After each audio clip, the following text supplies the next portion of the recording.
বাবা মোহন, তোর কাজকর্ম কেমন চলছে বল দেখি। এত বড় একটা জায়গায় কাজ করছিস, কোনো অসুবিধা হচ্ছে না তো? অসুবিধার কি মা, তোমরা কি আর বুঝবে? আমাদের বংশে তো সবাই শুধু জমির পেছনে খেটে খেটেই মরল। এই নিন মা, আপনার জন্য চা করে এনেছি। আমার চাটাকে একটু পাওয়া যাবে? আসলে লাঙলটা ভেঙে গেছে, সারাতে সময় লাগবে একটু। এ এখানে যদি চাটা দিয়ে যাও তাহলে ভালো হয়। আহারে বাছা আমার, কত দূরে থাকে আমার ছোট ছেলেটা। শহরে থেকে চোখ মুখ শুকিয়ে গেছে একেবারে। আজ এতদিন পর তুই এসেছিস যখন, বল বল কি খাবি? তুই যা বলবি তাই রান্না হবে। আমার কথা ছাড়ো মা, রিনা আমাকে বলেছিল খাসির মাংসের কোরমা খাবে। যদিও এই বাড়িতে এসব খাবারের মূল্য কেউ বুঝবে কিনা আমি জানি না। ভাবলাম যাওয়ার সময় যদি ওর জন্য জিনিসটা বানিয়ে নিয়ে যাওয়া যেত তাহলে ভালো হতো। আমাদের বাড়ির লোকের সম্বন্ধে ওর অন্তত একটা সাধারণ ভালো ধারণা হতো। শুনেছ তো বড় বৌমা, তোমাকেই কিন্তু রান্না বান্না সব দেখতে হবে। মা, শহরের এমন রান্নার তো আমি কোনোদিন নামই শুনিনি। রান্না করব কেমন করে? তার থেকে ভালো মাছ তুমি ছোট বৌমাকে রান্না করতে বলো। সে যখন পছন্দ করেছে সে নিজেই করতে পারবে নিশ্চয়ই। আর আমাদেরও ইচ্ছে হয় আমরা মাঝে মাঝে শহরের রান্না খেয়ে দেখি। হ্যাঁ তোরা কি মনে করেছিস ওরা শহরে গিয়ে টাকা রোজগার করে আনবে, আবার এখানে এসেও ভূতের মতো খাটবে? তোরা আছিস কি করতে? ঠিক বলেছ মা, এই সংসারের লোকজন হাল নাগল ছাড়া তো আর কিছুই চিনল না। যদি এসব ছেলে একটু উন্নতি করতে পারতো তো ভালো হতো, আমাদের নিজেদেরও পরিচয় দিতে সুবিধে হতো। যদিও আমাকে আজকেই চলে যেতে হবে। না না, বিশ্বাস করো ঠাকুরপো, আমি চেষ্টা করব। সে কি কথা, কালকেই তো এলি তুই, আজ কি আবার চলে যাবি? আবার কবে আসবি বাবা তুই? তুই আসলে তবেই আমার মনে হয় ঘরটা যেন বসবাসের যোগ্য। সারা জীবন না হলে এই গেঁয়ো ভূতগুলোর সাথেই আমার জীবন তো কেটে গেল। তুই আসলে মনে হয় তবু একটা মানুষের মতো মানুষ এসেছে। তোকে নিয়ে আমি চারপাশে গর্ব করতে পারি যে আমার ছেলে এত দূরে গিয়ে মানুষের মতো উপার্জন করছে। আবার আসবো এক সপ্তাহ পরে, রান্না বান্না নয় তখন হবে। তখন কিন্তু ছোট বৌমাকে তুমি নিয়ে আসবে ঠাকুরপো। হ্যাঁ, তাকে তো দেখতে আমারও মন চায়। সে তো আমাদেরই ঘরের বৌমা। থাক, আর ছোট বৌমার প্রতি দরদ দেখাতে হবে না তোমাদের। এই গ্রামের বাড়িতে চাল চুলো ঠিক নেই, সেই মেয়ে এসে থাকবে কোথায় শুনি? ঠিক আছে, আমার এখন এসব বিষয়ে কথা বলবার সময় নেই। আমি স্নান করতে যাচ্ছি, একটু ভালো কিছু রান্না করো, আমি খেয়ে বেরোবো। ঠিক আছে মা, বাড়িতে আছো? দেখো তোমার বৌমাকে নিয়ে এসেছি। আয় বাবা আয়, তোর অপেক্ষাতেই তো পথ চেয়ে বসে আছি। এই নাও, তোমার জন্য এই শাড়িটা নিয়ে এসেছি শহরের সব থেকে বড় নামি দামি দোকান থেকে। এটা তোমাদের বাড়ি? চারিদিকে তো মাটি আর গোবর দেখতে পাচ্ছি। বর্ষা হলে তো মানুষের থাকার অবস্থাও হবে না। এখন শুকনো দিনেই আমি কিভাবে যে থাকবো সেটাই ভেবে পাচ্ছি না। এসো বৌমা, এসো এসো। আমি জানি তোমার অসুবিধা হবে, কিন্তু একটু তো মানিয়ে নিতেই হবে মা। আর মোহন, তুই আমার জন্য এত দামি শাড়ি কেন কিনতে গেলি? পুরো 5,000 টাকা নিয়েছে। তোমার বড় ছেলে এত টাকা চোখেও দেখেনি কোনোদিন। হ্যাঁ, ওরকম 5,000 টাকা আমার হাতের ময়লা। দেখলি রঘু, ছোট ভাইকে দেখে শেখ কেমন মায়ের জন্য 5,000 টাকা দামের দামি কাপড় নিয়ে এসেছে। তুই তো কিছুই করতে পারলি না সারা জীবনে, এই কোদাল কুপিয়েই মরলি। থাক, আর দাদাকে বলে কি হবে মা? যার যেমন যোগ্যতা সে তেমন কাজ করছে। হ্যাঁ, যাদের দিন মজুরি করা ভাগ্য তাদের ভাগ্যে ওই রকমই মাটি আর কোদালি জুটবে। তুই যা রঘু, দোকান থেকে ওদের জন্য কিছু খাবার কিনে নিয়ে আয়। আবার বলিস না যে পয়সা নেই তোর কাছে। আর একটু ভদ্র জামা কাপড় পরে থাকিস কয়েকদিন। ঠিক আছে মা, তুমি যেমন বলবে তাই হবে। আরে দাঁড়াও দাঁড়াও, এই টাকাগুলো নিয়ে যাও। আমি ফকটিয়া এখানে খেতে আসিনি।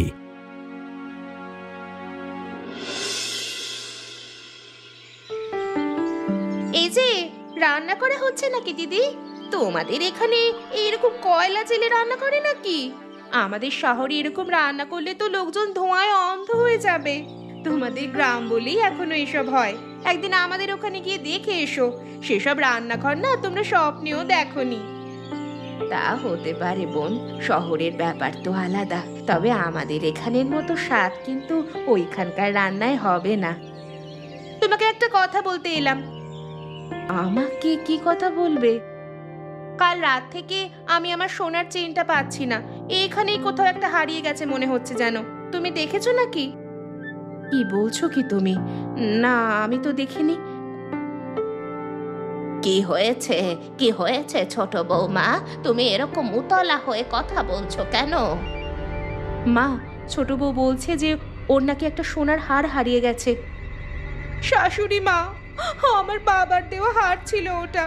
এই বাড়িতে নিশ্চয়ই কোনো লোভীর নজর পড়েছে, কেউ ইচ্ছে করে চুরি করে নিয়েছে ওটা। রঘু, কোথায় তুই? শুনে যা এদিকে এখনই।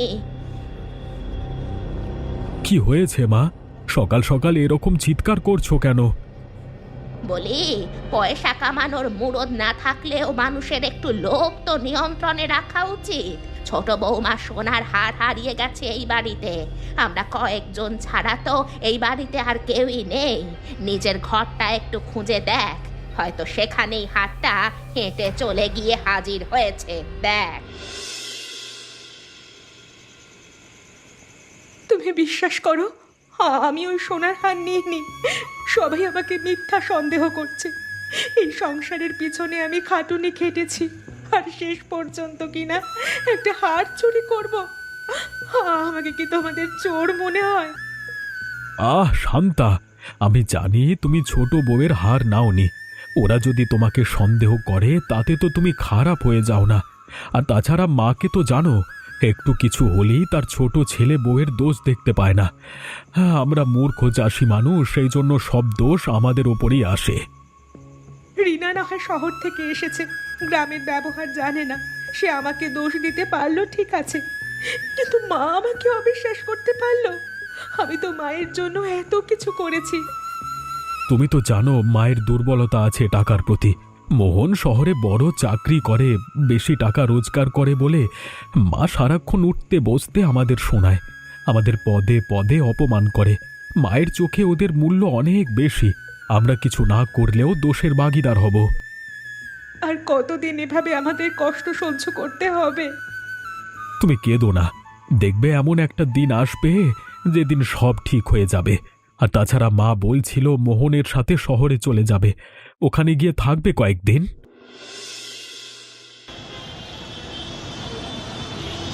ওই আমার খাবার হয়েছে, আজকে মিটিং আছে আমার, শুধু পাউরুটি আর দুধ খেয়ে চলে যাব। আজ তাড়াতাড়ি বাড়িতে আসবে তো? আমরা ভাবছিলাম আজকে সিনেমা দেখতে যাব। তোমরা যদি চলে যাও তাহলে এই এত বড় বাড়িতে আমি কিভাবে থাকবো? ওফ মা, তুমি অত চিন্তা করো না, আজকে আমাদের যাওয়া হবে না। আর গেলেও তোমার এখানে থাকতে সমস্যা কোথায়? এইটুকু মাত্র খেলে তুমি? দেখো আমি বেরিয়ে যাচ্ছি, মায়ের খেয়াল রাখবে কিন্তু তুমি। আমাদের মা অনেক ভালোবেসে আমাদের কাছে এসেছেন, আমি চললাম। তোমাদের ঘরটা খুব ভালো রিনা, মোহনের খুব পরিশ্রম হয় বলো। থাক, আর আদিক্ষেতা দেখাতে হবে না। ওর পরিশ্রম হয় কি না হয় সেটা বোঝার জন্য আমি আছি। নাও, অনেক বসে বসে খেয়েছো, এবার তাড়াতাড়ি করে সারা ঘর ঝাড়ু দিয়ে দাও, আর সঙ্গে বাথরুমটা পরিষ্কার করতে হবে, আজ বাথরুম নোংরা হয়ে আছে। আমি আমি তোমার ঘর পরিষ্কার করব? আমি তোমার বাথরুম পরিষ্কার করব? হ্যাঁ, এতে এত অবাক হবার কি আছে? তোমার ছেলে জানে না, কিন্তু আমি তো তোমাকে সেজন্যই নিয়ে এসেছি। আর সঙ্গে আমাদের আগের যারা চাকর ছিল সবাইকে ছুটি দিয়ে দিয়েছি। এই বাড়িতে এমনি এমনি বসে খাওয়ানো আমাদের পক্ষে সম্ভব নয়।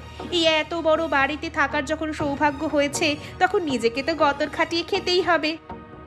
কিন্তু মোহন জানতে পারলে রাগ করবে। মোহন যদি এই বিষয়ে জানতে পারে না, তাহলে খাবারে বিষ মিশিয়ে মেরে ফেলবো তোমাকে বুড়ি। এখানে রানী হয়ে বসে থাকার জন্য তুমি আসোনি। এটা আমার বাড়ি, আমার হুকুম চলবে এখানে। যাও এখন গতর খাটিয়ে কাজ করো, না হলে এই ঝাঁটার বাড়ি মেরে তোমার ভূত আমি ঝেড়ে ফেলবো।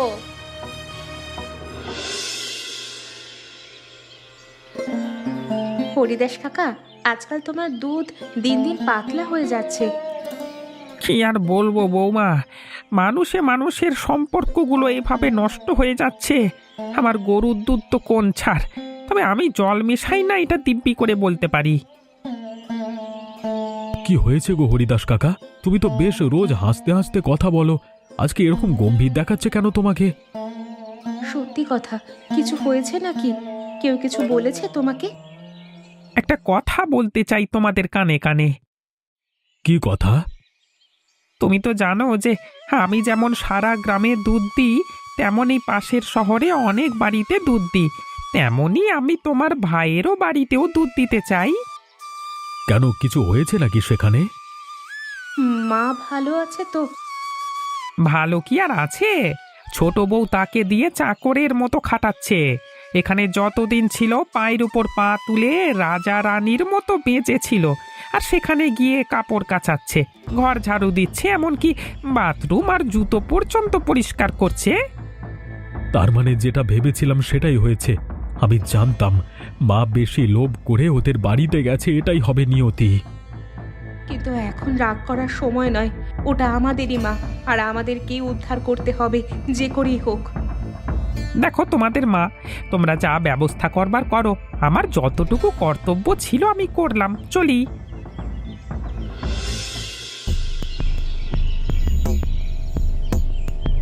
বাহ, এই তো তোমরা একটা ভালোই বিনা পয়সার চাকরানি পেয়েছো। এই না হলে বলে শিক্ষা?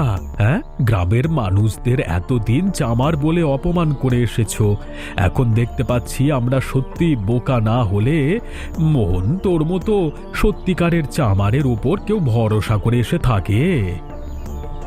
বাবা, বাবা তুই এখানে কেন আসতে গেলি? উফ, আবার এলো এক মহাপুরুষ জ্ঞান দিতে। তুই কেন এসেছিস সেখানে? আর মা আমাদের কাজে সাহায্য করছে, তো কি হয়েছে? কোনটা সাহায্য আর কোনটা চাকরের মতো খাটানো, সেটা গ্রামের খেটে খাওয়া মানুষ হলেও আমি যথেষ্ট বুঝতে পারি মোহন। তুই অনেক অধিকার দেখিয়েছিস। আমি শুধু একটা কথা পরিষ্কার করে বলে দিচ্ছি, আমার মা এখানে এসে কাপড় কাচবে, ঝাড়ু দেবে, আর তুই বসে বসে খাবি, তোর গোষ্ঠী নিয়ে এটা কখনো আমি হতে দেব না। আমি গরিব হতে পারি, তবে ছোট লোক নই। মা, তুমি আমার সাথে চলো। বাবা, বাবা তোরা ঝামেলা করিস না, এটা আমাদের সিদ্ধান্ত। মা আমাদের সাথে নিজের ইচ্ছাতেই থাকতে চেয়েছেন। মা তোর থেকে বেশি আমাদের ভালোবাসে। আর সেটার সুযোগ নিয়েছিস তোরা। তুই শহরে পড়াশোনা করে চাকরি করছিস, সেজন্য মা তোকে বেশি ভালোবেসেছে বলেই আজকে তোরা তার প্রতিদান দিয়েছিস এভাবে। আমি ভুল করেছি রঘু, তোকে আর শান্তাকে আমি অবহেলা করে চরম ভুল করেছি। আমি অন্ধ ছিলাম। এখানে এসে এরা আমাকে যখন চাকরের মতো অপমান করতে শুরু করলো, তখন আমার চোখ খুলে গেল। চল বাবা, আমি তোর সাথেই ফিরে যাব। মা, এখন ওইসব ভেবে লাভ নেই। যা হবার হয়ে গেছে, সে বাড়ি তোমার, তুমি সেখানে মালিকের মতো থাকবে। চলো, আর আমাদের যা ডাল ভাত জুটবে তাই তুমি শান্তি করে খাবে। এখানে এসে দামি ফ্ল্যাটে তোমাকে ঝিয়ের কাজ করতে হবে না। চল বাবা চল। বুঝতে পেরেছি মা, কয়েকদিন তোমার খুব পরিশ্রম হয়েছে, চিন্তা করো না। বড় বৌমা তোমার পায়ে আর কোমরে তেল মালিশ করে দেবে, ঠিক হয়ে যাবে তুমি।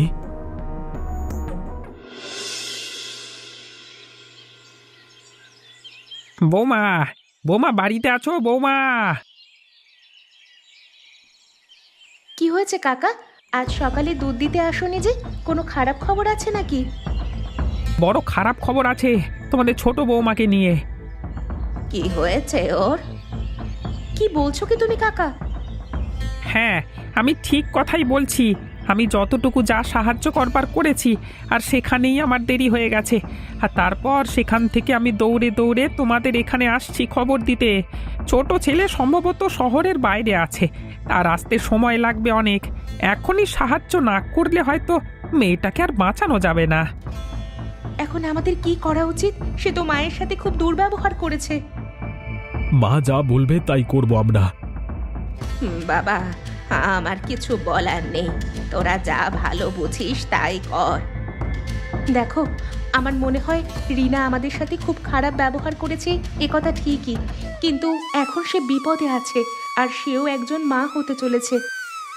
আমারও মনে হয় এখন আমাদের ক্ষমা করবার সময়। পুরনো কথা ধরে বসে থেকে তাকে এমন বিপদের মধ্যে রেখে দেওয়া উচিত নয়।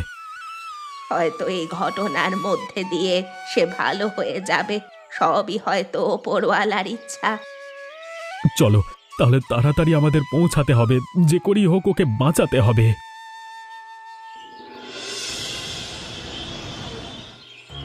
এখন কেমন লাগছে ছোট বৌমা তোমার? তুমি যে বেঁচে আছো সেটাই আমাদের কাছে অনেক। এখন আগের থেকে আমার অনেকটাই ভালো লাগছে। যদি তোমরা না আসতে হয়তো আমি বাঁচতাম না। বৌদি, মা, দাদা, তোমরা তোমরা আমার প্রাণ বাঁচিয়ে দিয়েছো। ওপরওয়ালাকে ধন্যবাদ দাও যে সঠিক সময়ে হরিদাস কাকা আমাদের খবর দিয়েছিলেন। আর এখন পুরনো সেসব কথা ভেবে লাভ নেই। দেখো, ভুল সবাই করে, কিন্তু সবাইকেই নিজের ভুল শুধরে নিতে হয়, আর ওপরওয়ালা তোমাকে সেই সুযোগটাই করে দিয়েছেন। আর কোনোদিন ওই সব ভুলের পুনরাবৃত্তি করো না। এখন আমাদের পরিবারের একজন সদস্য এবং উত্তরাধিকারী বাড়তে চলেছে। আমি এই বুড়ো বয়সে নাতি নাতনির মুখ দেখতে চলেছি, তার কথা ভাবো তুমি। মা, তোমাদের এই দয়া আমি কোনোদিন ভুলবো না। পারলে আমাকে ক্ষমা করে দিও বৌদি। বৌদি, তুমিও আমাকে ক্ষমা করে দিও বৌদি। মায়ের প্রতি তোমরা যে আচরণ করেছো সেটা কোনো রকম ভাবেই গ্রহণযোগ্য নয়। তবুও মা খুব ভালো, সেজন্যই তোমাদের ক্ষমা করে দিচ্ছেন। আসলে পয়সার অহংকারে অন্ধ হয়ে আমি মানুষকে মানুষ বলে জ্ঞান করিনি। আমরা তো বিপদে তোমাদের পাশে এসে দাঁড়াতাম এমনিতেও, কিন্তু আর কোনো দিন এই বুড়ো মানুষটাকে তোমরা একদম কষ্ট দিও না। থাক বাবা, আমি তো বলেছি ভুল মানুষ মাত্রই হয়। এখন তোমার সেবার দরকার, আর আমি তোমার সেবা করব। না দিদি, আমি আর তোমার ঋণ বাড়াতে পারবো না। এমনিতেই তোমাদের ওপর অনেক অত্যাচার করে নিজের পাপের বোঝা বাড়িয়েছি। থাক, আর অত কথা তোমাকে ভাবতে হবে না এই অবস্থায়। মোহন, তুই হরিদাস কাকাকে খবর দিয়ে বল আমাদের ওই বাড়ির দুধটাও এখানেই দিতে কাল থেকে। ছোট বৌমাকে এখন উপকারী খাবার খেতে হবে। আর হ্যাঁ, তোমরা এই কদিন দয়া করে এখানেই থেকো। অবশ্যই থাকবো। শেষ পর্যন্ত যখন সব ঠিকই হয়ে গেল, তখন গরমে ধনী গরিব পুত্রবধূর সংসার এক হতে বাধা কোথায়? হ্যাঁ দিদি, আমি ভালো হয়ে উঠে আমরা দুই বোন মিলে আনন্দ করে সংসার সামলাবো। আর মা তখন রাজরানীর মতো আমাদের কাছ থেকে সেবা নেবে। আমিও তো অনেক ভুল করেছি তোদের দুই ভাইয়ের মধ্যে তুলনা করে।